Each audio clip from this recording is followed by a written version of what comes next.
नमस्कार, very good morning, good afternoon, good evening, शब्बा खैर। कैसे हैं आप सभी लोग? बढ़िया। चलें, स्वागत करता है आपका अपना प्रदीप द एक्सीलेंसेस क्लासेस यूट्यूब पर।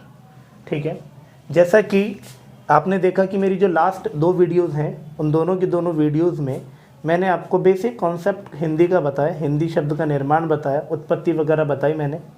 ठीक है, आज हम शुरू करते हैं उस समय को छोड़ करके। आज की जो क्लास है वो स्टार्ट करता हूं मैं वर्णमाला से।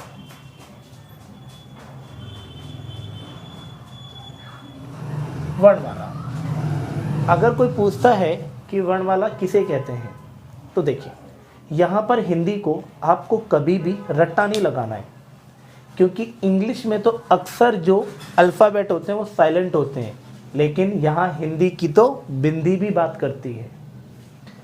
वर्णमाला, अगर मैं इस वर्ण शब्द को हटा करके यहाँ लिख दूं अक्षर, सॉरी फूल, अगर वर्ण को हटा करके लिख दूं मैं फूल, तो ये शब्द बन जाता है दोस्तों फूल माला। अर्थात फूलों से जो माला बनती है उसी को हम क्या कहेंगे? फूल माला। लेकिन अगर वहीं से हम फूल शब्द को हटा के वर्ण लगा दूं तो क्या बन गया मेरा? वर्णमाला। क्या हो गया? यानी वर्णों से बनी माला बराबर वर्णमाला। लेकिन फूल माला और वर्णमाला में एक अंतर है। फूलों की माला में से अगर आप कुछ फूलों को, 1-2 फूलों को निकाल दो, फूल माला पे किसी भी प्रकार का कोई भी इफेक्ट नहीं पड़ेगा। चाहे उसमें और ऐड कर दो, चाहे इसको उठा के यहाँ लगा दो, इसको उठा के यहाँ लगा दो, कोई दिक्कत नहीं आएगी। लेकिन वर्णमाला में अगर एक भी वर्ण कम हो गया तो प्रॉब्लम, फालतू एक्स्ट्राऑर्डिनरी जोड़ दिया अपने मन से तो प्रॉब्लम। ठीक है, अगर आप ये कह सकते हैं कि वर्णमाला, देखें वर्णमाला को हम हमेशा क्रम में लिख सकते हैं, तो इसकी डेफिनेशन क्या बनी दोस्तों? वर्णों का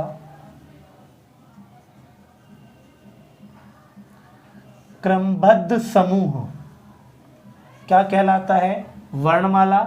या फिर वर्णों का व्यवस्थित समूह, वर्णों का व्यवस्थित समूह या वर्णों का क्रमबद्ध समूह क्या कहलाता है? वर्णमाला। ठीक, अब जब तक हम तो वर्णों को क्रम में नहीं लिखेंगे, हम उन्हें सीक्वेंस में नहीं लिखेंगे, वो हमारी वर्णमाला नहीं कहलाएगी। वर्णमाला के यहाँ स्टार लिख देता हूं।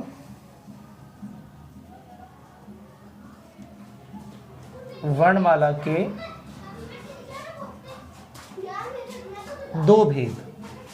कितने भेद? 2। कौन कौन से?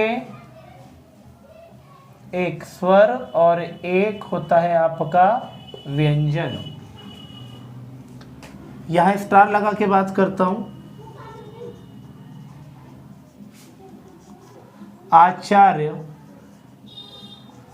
गुरु कामता प्रसाद के अनुसार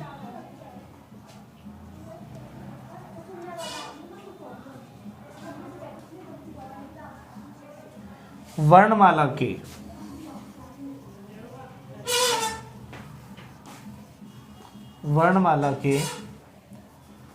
भेद कितने होते हैं दोस्तों? 3। नंबर फर्स्ट होता है स्वर, नंबर सेकंड होता है व्यंजन, और नंबर थर्ड होता है आपका अयोगवाह। याद रखिएगा, आचार्य गुरु कामता प्रसाद के अनुसार 3 होते हैं वर्णमाला के, स्वर, व्यंजन और अयोगवाह। और जबकि सामान्यतः अगर आपसे पूछे कि वर्णमाला के कितने भेद हैं, तो याद रखिएगा केवल और केवल 2, स्वर और व्यंजन। हाँ या ना? ठीक है, अगली चीज, स्वर और व्यंजन किसे कहते हैं? इस चीज को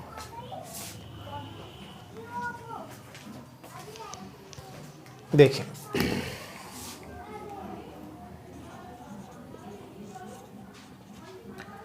स्वर की अगर बात करी जाए कि दोस्तों स्वर किसे कहते हैं,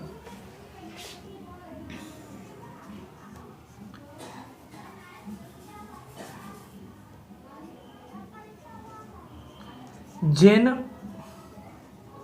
वर्णों का उच्चारण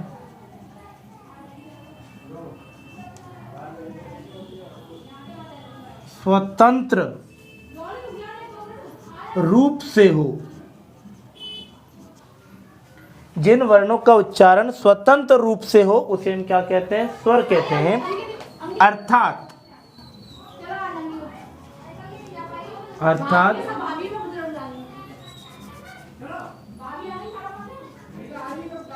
जिन वर्णों के उच्चारण में किसी अन्य वर्ण की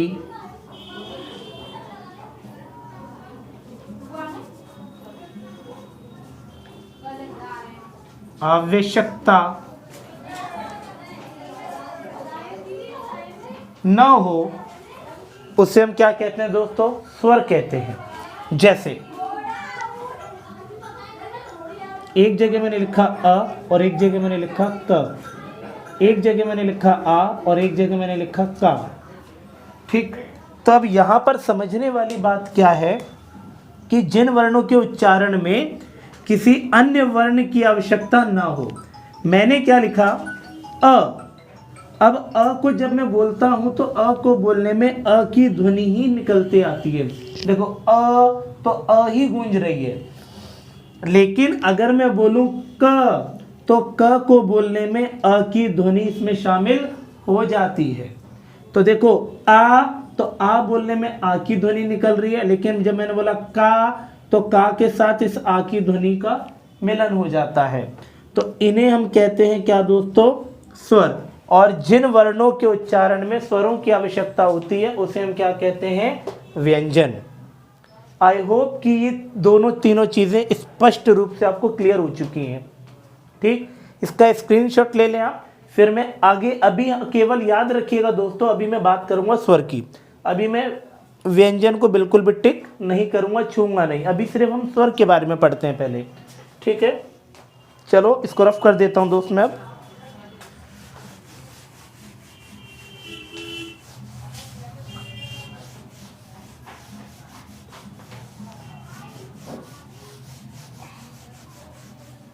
देखें,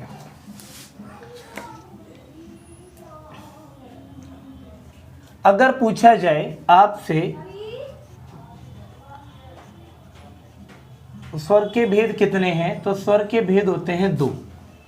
ठीक है,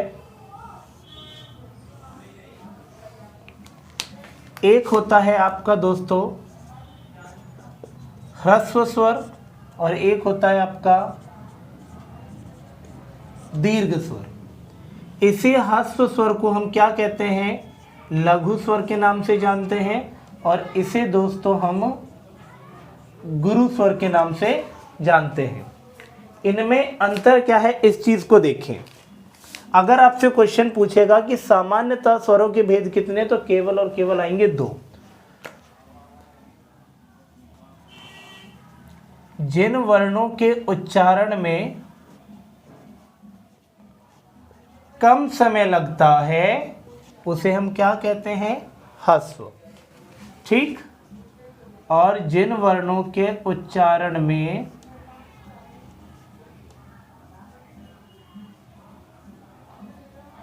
अधिक समय, यानी कि इसकी अपेक्षा 2 गुना समय लगे, उसे हम क्या कहते हैं? दीर्घ स्वर। जैसे एग्जाम्पल, कम समय और ज्यादा समय। मैंने बोला अ, कम समय लगा। आ, अधिक समय लगा। इ, कम समय लगा। ई, अधिक समय लगा। उ, ऊ, और ये होती है आपकी री। इसमें बाकी ऐड हो जाते हैं छोटी ए, बड़ी ए, छोटा ओ और ये बड़ा ओ। अब देखें, इन्हीं को हम जानते हैं दोस्त मूल स्वर के नाम से। क्या जानते हैं? मूल स्वर के नाम से जानते हैं। देखें, इन्हें मूल स्वर क्यों कहते हैं? देखें, क्योंकि इन सभी का निर्माण इन्हीं स्वरों से हुआ है, इस वजह से इन्हें हम मूल स्वर कहते हैं। इन्हें हम कहते हैं संधि स्वर, क्योंकि इनका संधि किया जाता है।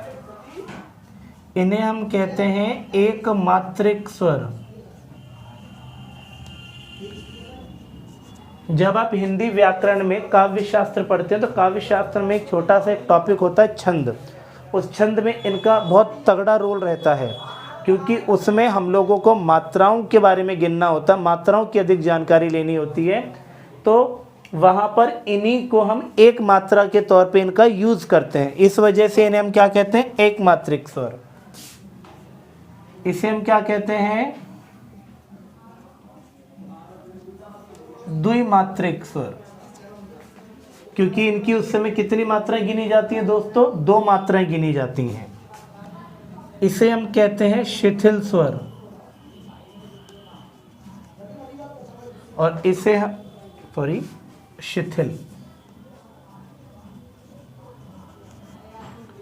शिथिल स्वर, और इसे हम कहते हैं दोस्त कठोर स्वर। ये इनके नाम है दोस्तों। क्या है इनके नाम? जैसे आपने देखा होगा आपके और हमारे 1-1, 2-2, 3-3 नाम होते हैं, तो वैसे ये भी इनके क्या है, नाम हैं। ठीक है, ये कठोर है, ये बड़े नाजुक होते हैं। ठीक, इन्हें हम कहते हैं खड़ी पाई स्वर,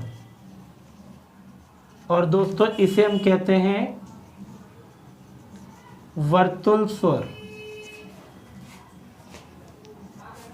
अब देखिए इन्हें खड़ी पाई और वर्तुल क्यों कहते हैं। जब आप छंद पढ़ेंगे तो आपने एक तरफ लिखा कमल, कमला, तो इस पे क पे अ की मात्रा है तो एक मात्रा, म पे अ की मात्रा है तो एक मात्रा, ला पे आ की मात्रा है तो 2 मात्रा। क्लियर है? देखिए अगर आप किसी भी शब्द पे, जैसे मैंने लिखा मैंने लिखा म, तो म के ऊपर में देखो आप कि हर शब्द के ऊपर मैं इस प्रकार से क्या कर देता हूँ, एक रेखा अंकित कर देता हूँ। इसी रेखा को कहते हैं दोस्तों शिरोरेखा। क्या कहते हैं, याद रखिएगा, शिरोरेखा। और ये जो इस प्रकार की जो रेखाएं हैं, ये देखिए, ये इन्हें हम क्या कहते हैं, इन्हें हम कहते हैं दोस्तों खड़ी पाई। क्लियर है? तो इनकी हम एक एक मात्रा लगाते हैं तो इसे हम क्या कहते हैं, खड़ी पाई, और इनकी 2 मात्राएं लगाते हैं, 2 मात्रा ऐसे लगाई जाती है, इसे हम कहते हैं वर्तुल स्वर। आई होप कि बहुत अच्छे से समझ आ रहा होगा सभी लोगों को। ठीक है, ये देख लीजिएगा इनकी संख्या कितनी होती है, ये देखा हो। इनकी संख्या होती है दोस्तों 4 और इनकी संख्या होती है दोस्तों 7। ठीक, अब यहाँ सबसे बड़ी समस्या बच्चों के सामने ये आ जाती है कि सर स्वरों की संख्या 11 कब टिक करें, 13 कब टिक करें, हमें इसमें बहुत बड़ा कन्फ्यूज़न रहता है। तो आज से कन्फ्यूज़न नहीं होगा, यहाँ लिख देता हूँ। अगर आपसे स्वर की संख्या 13, 2 कंडीशन में बताएंगे आप। पहली कंडीशन ये, अगर आपसे कोई भी पूछता है कि लेखन के आधार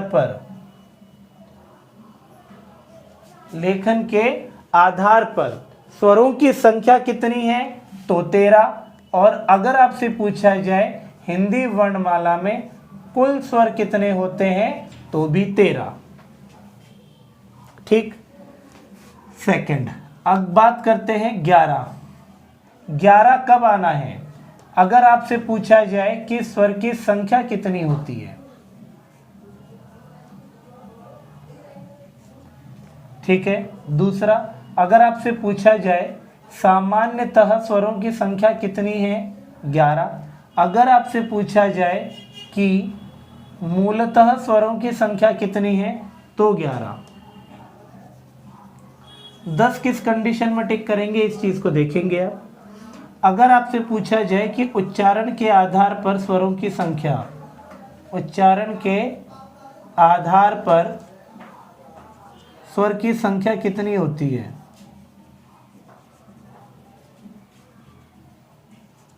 ये लीजिए। ठीक, 13 टिक करेंगे लेखन के आधार पर, और कुल स्वर पूछेगा तो 13।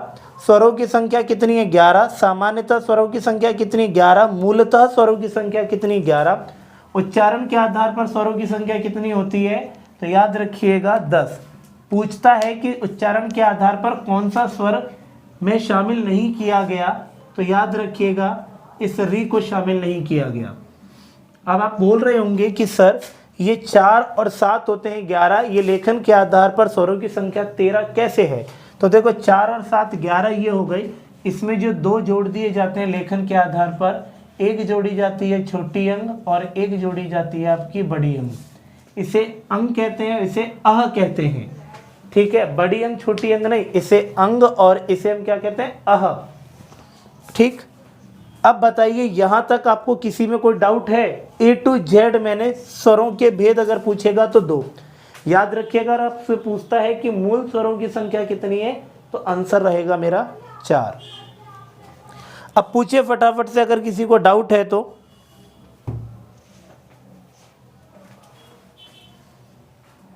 कोई प्रॉब्लम नहीं है, चलें अब हम आगे बढ़ते हैं भैया जी इसी का नेक्स्ट, ठीक है। इसको मैं रफ कर देता हूं, स्क्रीनशॉट ले लीजिएगा।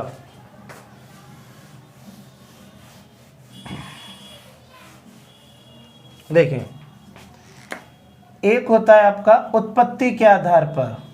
अगर आपसे कोई पूछे कि उत्पत्ति के आधार पर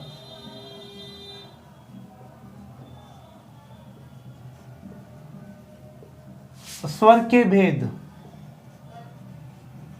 तो याद रखना कितने होते हैं? 2।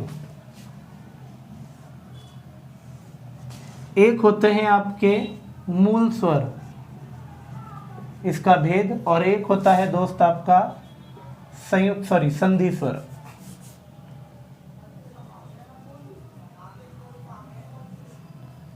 संधि स्वर, मूल स्वर अभी हमने आपको बताया कौन कौन से होते हैं आपके, अ, ई, उ और री। संधि स्वर कितने होते हैं? तो देखिए संधि स्वर को यहाँ पर 2 पार्ट्स में डिवाइड कर रहा हूं मैं। एक संधि स्वर आपका होता है दीर्घ स्वर जिसे आप कहते हो, और एक होता है आपका संयुक्त स्वर। ये मोस्ट इंपॉर्टेंट है। अगर आपसे पूछा जाए कि संयुक्त स्वरों की संख्या कितनी है तो याद रखना दोस्तों 4। दीर्घ स्वर कौन कौन से होते हैं? तो देखें, छोटा अ प्लस छोटा अ इक्वल्स टू मिलाकर बना बड़ा आ। छोटी ई प्लस छोटी ई इक्वल्स टू बनी आपकी बड़ी ई, और छोटा उ प्लस छोटा उ इक्वल्स टू बड़ा उ। संयुक्त स्वरों की संख्या 4 कौन कौन सी देखें, अ प्लस ई बराबर ए, अ प्लस ए बराबर आए, और अ प्लस उ बराबर ओ, और अ प्लस छोटा ओ बराबर बड़ा ओ। संयुक्त स्वर कौन कौन से होती है? छोटी ए, बड़ी ए, छोटा ओ और बड़ा ओ। इन्हें संयुक्त स्वर क्यों कहते हैं? क्योंकि इनका जो निर्माण है वो 2 स्वरों को मिलाने से होता है, याद रखिएगा, क्लियर है। और वो भी अलग अलग। इनके नाम और बता देता हूं, कहीं कहीं पर देखने को आपको मिलेगा। इन्हें हम कहते हैं जातीय या फिर सजातीय स्वर, और इसे हम कहते हैं विजातीय।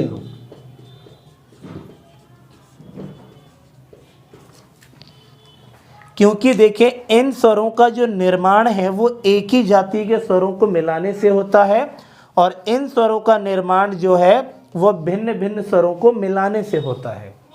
क्लियर है? तो अगर आपसे पूछा जातीय स्वर कौन से हैं, ये सजातीय स्वर को, सॉरी विजातीय स्वर कौन से हैं, ये वाले। उत्पत्ति के आधार पर 2, और सामान्यतः स्वर के भेद पूछेगा तो केवल और केवल 2। कौन कौन से? ह्रस्व और दीर्घ। आशा करता हूँ कि आज की क्लास बहुत अच्छी रही और आपको बेहतरीन तरीके से समझ आ रहा होगा। क्लियर है? अगली वीडियोस में हम इसी के आगे स्टार्ट करेंगे। तब तक के लिए थैंक यू।